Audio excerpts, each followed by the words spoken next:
Hi, welcome to this episode of Beer to Whiskey. I'm Russ Heaps, and today I'm in Albuquerque, New Mexico, where in my ongoing mission to spread the gospel of good taste, I find myself at Dry Brewing. And we're going to talk a little bit about the brewery and the folks who kind of run the thing, and we're going to talk a little bit about the beers. First of all, a little bit of self-promotion. You see the thumbs up on the screen below what you're looking at. If you like what you see, click on that, please. If you want to subscribe, just watch till the end, and you'll have an opportunity to do that. Just click on the little round Beer to Whiskey icon on that last yellow page. So with that, I'm here with Ashley and Andrew Columba, and they are the owners and founders, and probably the brewer and the chief cook and bottle washer and everything rolled into one. You got it. So I want to thank you for the invite. I'm happy to be here. I get to Albuquerque with some regularity. I have family here, but I've never set foot in here, and I think there's a good reason for that because you guys are pretty new, right? You got that right. We just had our grand opening February 10th of this year, so very new. Where did the name come from? So it's an interesting story. So we kind of set out to open the brewery. We wanted to find a space and find a name that actually matches the space and kind of where we're at. So we never had a name before kind of coming in, but we found this place. We had a laundry list of names that were potential contenders. And then we started, when we found this spot, we really started kind of riffing on it. And a couple things started coming, well, we're in the Highland neighborhood, so maybe we could, we're all about community and kind of focusing on the very immediate locality of where we're at. So we're kind of thinking, what could have Highland in it? And high, then kind of just one of those things we said high and dry, and then we kind of thought about it on a couple different levels where high and dry, that describes what kind of where we're at in Albuquerque. High altitude, dry climate. Sure. And high and dry, it's something that everyone's probably heard or said in their life at one point in time. Ashley, how do you fit into this little puzzle here? We met in Austin, Texas. We love going to breweries. We love trying everything out, and he's been home brewing for about 7 years or so. So I knew that was one of his passions, and he loved to do that, and I thought it'd be great if we could kind of chase after that and open a brewery one day. And I'm actually originally from Albuquerque, New Mexico, so I have a lot of ties here. I absolutely love it here. And I think Albuquerque, obviously we're growing exponentially with all the breweries coming in, and I just think that Albuquerque could have used a space like this. And so we were like, yeah, let's move to Albuquerque, let's open a brewery, let's get this done. As far as support, I'm definitely involved in that. And then my passion is, the design, the interior design. So a lot of all these little aspects, the walls, the paintings, I actually did all that by hand and kind of ran with my vision of how I wanted the vibe and the feel for this brewery, how both of us wanted it, and we had an amazing architect who helped bring that to life as well. So yeah, we're really excited about how the feel and the vibe came out in this space. You're expecting, right? I am. So we have a 2.5, almost 3-year-old boy, and I am currently 32 weeks. So we have about 7-8 weeks to go for our little girl. Yeah, I feel bad that Andrew and I are going to be drinking in front of you, but I've got my water. What's your beer background, Andrew? Are you currently like the head brewer here? Are you the guy that's brewing this stuff? Yeah. So to answer your immediate question, I am the one who's making the beer here. As you had mentioned earlier, I'm doing all the washing, everything. It's a one-man operation back there. My background, as Ashley kind of mentioned, about 7 years ago, I caught the itch to start homebrewing, really being into cooking and all that kind of stuff. It was kind of like I get interested in process and understanding how to do things, and then I get obsessive about them. So about 7 years ago, we picked up went and picked up a homebrew kit, and for about a year straight, we brewed 2 batches of beer every week. Wow. 5-gallon batches. So got a lot of like chops there, and after that, that's how I knew I really liked it, and that's what kind of sparked my idea that I wanted to do something small and intimate in a neighborhood, and that's where we really started kind of thinking about this project. Not necessarily where it was going to be, but at least getting the business case together. And then over that time too, I've also done some formal certifications and courses with the Siebel Institute of Technology. Did you bring any of the things that you were homebrewing here to do on a grander scale? Oh yeah, I mean that was the testing ground. Try them out, friends and family, strangers, they have the best opinions. But pretty much everything you're looking at in front of us has its roots in the homebrewing process. Do you have? I know you're new. Do you have thoughts on?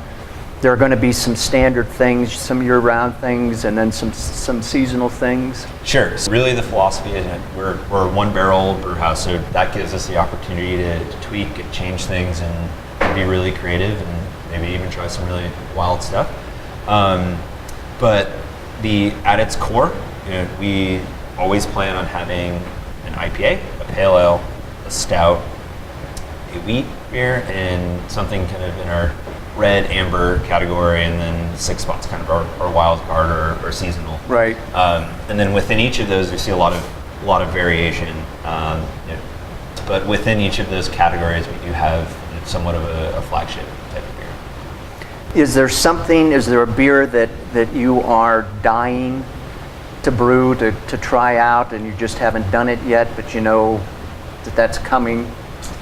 I don't know if there's one that I'm dying to, but there's one that keeps kind of coming up, and it's kind of a play on a Russian Imperial Stout. But it's getting hot out and might not be the best beer, but we kind of want to do something with like a Chinese 5-spice and all that. But I mean, really, where I like to play around is you can kind of see it here. We've got 2 different pale ales, and I really like the simplicity of a pale and the cleanness, and that's really where we do a lot of our diversity. And I really like to focus on simple malt profiles and single hop varieties to really accentuate like what one ingredient is doing. That's kind of interesting to me. I notice on your beer list there are a number of beers from Canteen, which I assume is a nearby brewery. Tell me a little bit about what's going on there. Yeah, Canteen is fantastic. They're actually the oldest brewery here in Albuquerque. Really? But what we do on a month-to-month basis is kind of part of our neighborhood kind of pub kind of model. Is we always have 5 to 6 guest taps, and each month we work with a specific local brewery and work with that team, and we come up with a curated selection of what those taps are going to be. So it's a little bit more special than maybe popping in. There's plenty of local brews. Sometimes we see the same thing over and over again. This gives us kind of an opportunity to make it a little bit more special and work with our friends in the brewing community here. And even when we have the opportunity, we're just a few months in now, but we've taken the opportunity to do collaborations also when we have those breweries on to even make it a little bit more special. How tight-knit is the Albuquerque brewing scene? How tight are you guys? Sure. So being the newcomer on the scene and just really becoming this brewing becoming my full-time job, and previously I was a consultant, so I was on the road a lot. I didn't have a lot of opportunities to kind of build a lot of relationships before going in. But as we're putting these guest breweries on and meeting everybody, everyone is so receptive and willing to share knowledge, and it's from my short experience, it's really easy to make friends in the brewing community right now. Ashley, how many hours a week do you spend here? Oh, I'm here quite often. We mainly to support him, and I meet with a lot of people that are interested in doing some sort of events here. We like to do a lot of community outreach with groups around town and allow this space to be open for anyone that wants to come in and socialize. So I kind of try and coordinate all of that. Just with as much time as he spends here brewing and everything, we didn't want that to take away from our family time as well. Right. So we actually have designated space in the back where my son and I can hang out. He has a playroom back there. We have a little living room set up so that we can just come hang out, have dinner if he can't make it home. So we're here quite often. My son thinks this is his brewery. So, Well, it may be someday. I know he goes to school and says he makes beer, and so he just loves it, and we have a good time. So we're definitely here just being part of this brewery and making this a family. I mean, we have a lot of regulars that come in, so just kind of keeping those relationships with everyone and getting to see everyone on a weekly basis is something that I just really enjoy to do. I'm here every day. In addition to brewing, I'm general manager, main operating partner, fix all the problems and things when we break. So it can be 24/7, but we've got a good team here now, and that's kind of starting to kind of rein itself in. We're definitely fortunate though with our team that we've brought on. We trust them with everything, so it's been really nice to have people that we can trust the brewery and just keep up the friendly, environment when we're not here. A lot of breweries that don't have their own kitchen do some partnerships with food trucks. Do you guys do that? Yeah, so that's actually where I come in as well. I coordinate with all the food trucks to make sure that we have a food truck on site every day.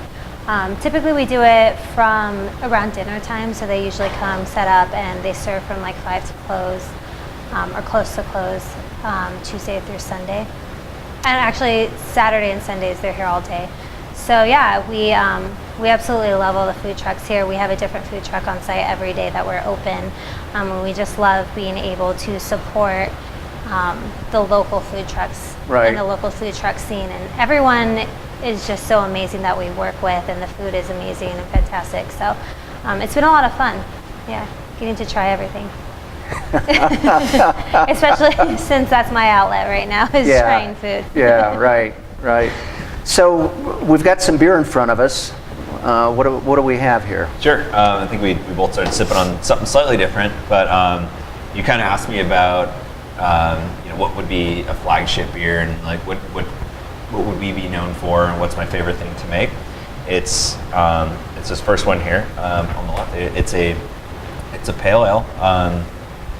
It comes in a little over 6%, but we came up. It's called Ghost of the Moon Pale Ale. We kind of came up with the recipe, kind of with a little bit of our basis for it. We really like pilsners, but we don't necessarily have the capacity to do or time to do that. So we kind of ramped the malt bill up a little bit, made it a little bit higher ABV, but we really wanted a clean drinking beer that kind of finished a little bit dry. So we kind of followed a little bit of the American lager adjunct kind of style process, and hopped it really simple with, it's pretty much all Cascade hops, just a little bit dry hop. So this is my favorite style of beer to drink, and if we're gonna say this is kind of rested everything on it, this is our go-to beer that's here all of the time, and it's just a good, simple, kind of easy drinking beer, not too hoppy, and it's got a little bit of that dry kind of finish on it. Yeah, it does. It's a nice summer beer, and since it's summer here about 10 months out of the year, that's. There's hot summer and cold summer. We talked a little bit about your idea that you don't even have canning or bottling in your business plan at this point. Tell me a little bit about that philosophy.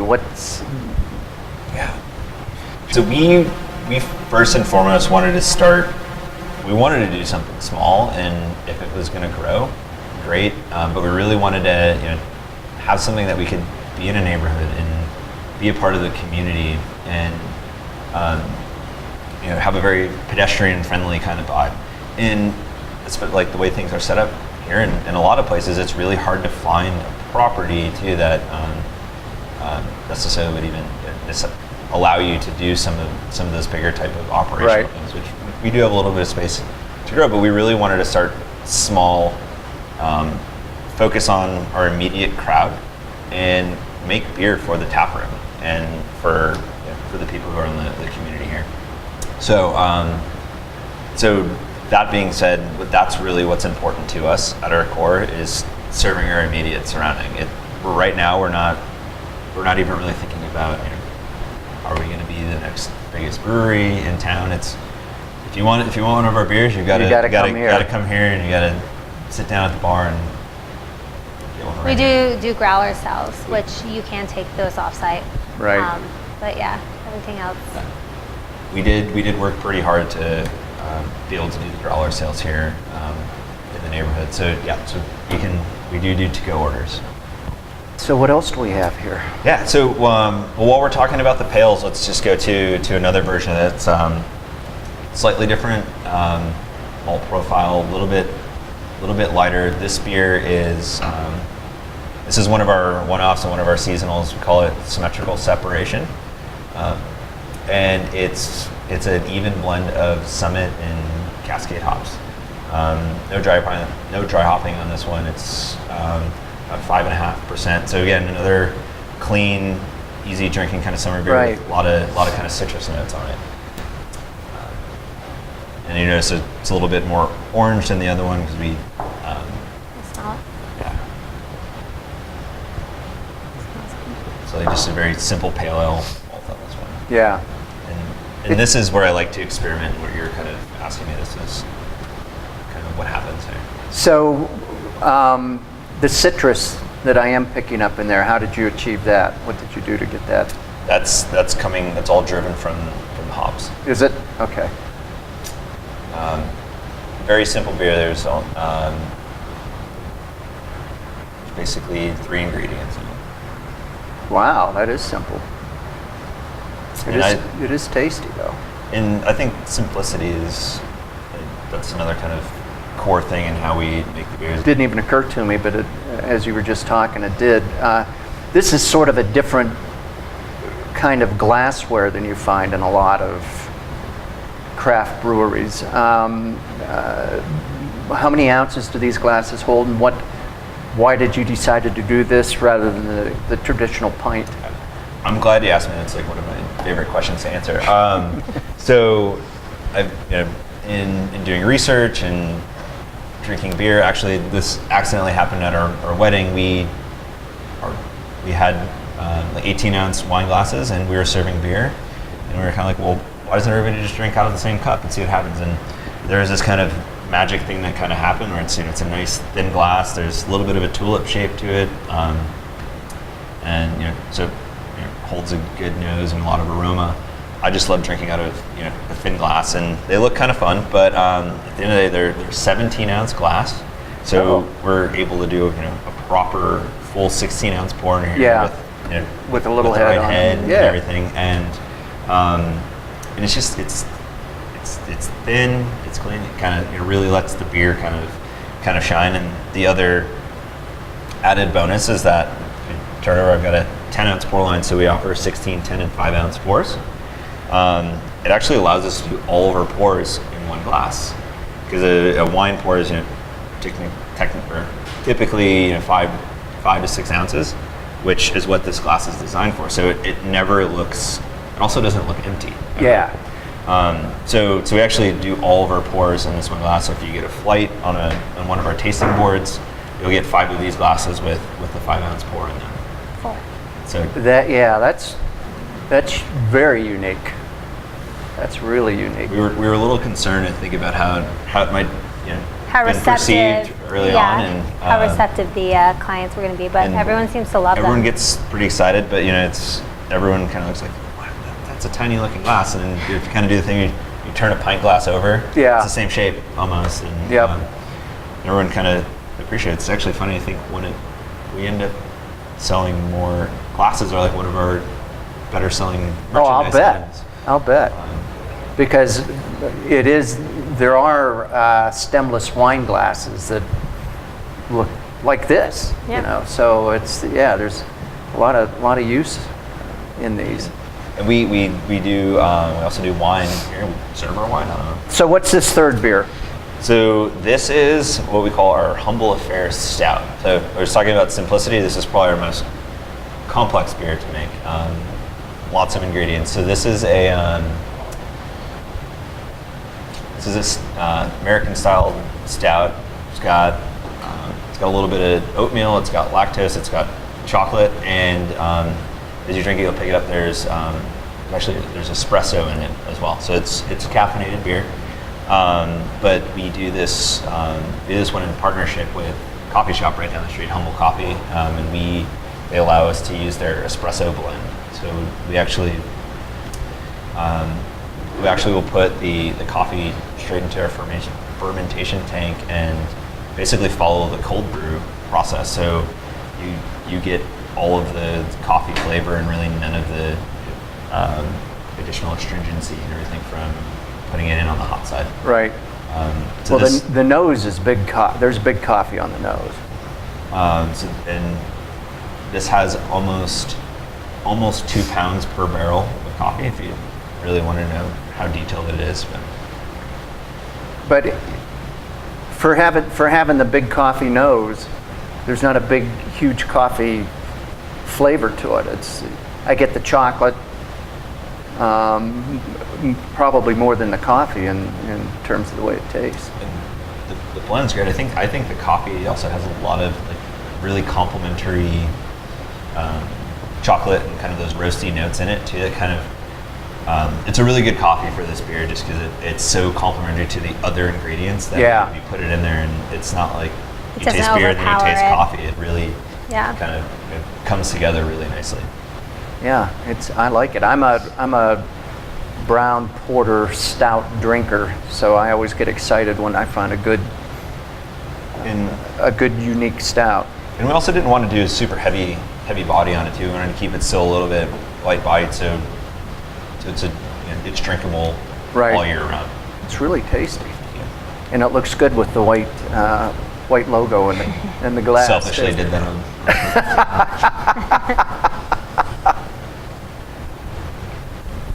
Well, I know you guys are busy and have stuff to do and babies to make, and but I want to thank you for the invite. It's been fun. Obviously learned a little bit about you guys in the brewery. Tasted some good beers, and it doesn't get any better than that, I don't think, in my business anyway. So with that, cheers. Cheers. We're glad to have you here. Thanks. And see you next time.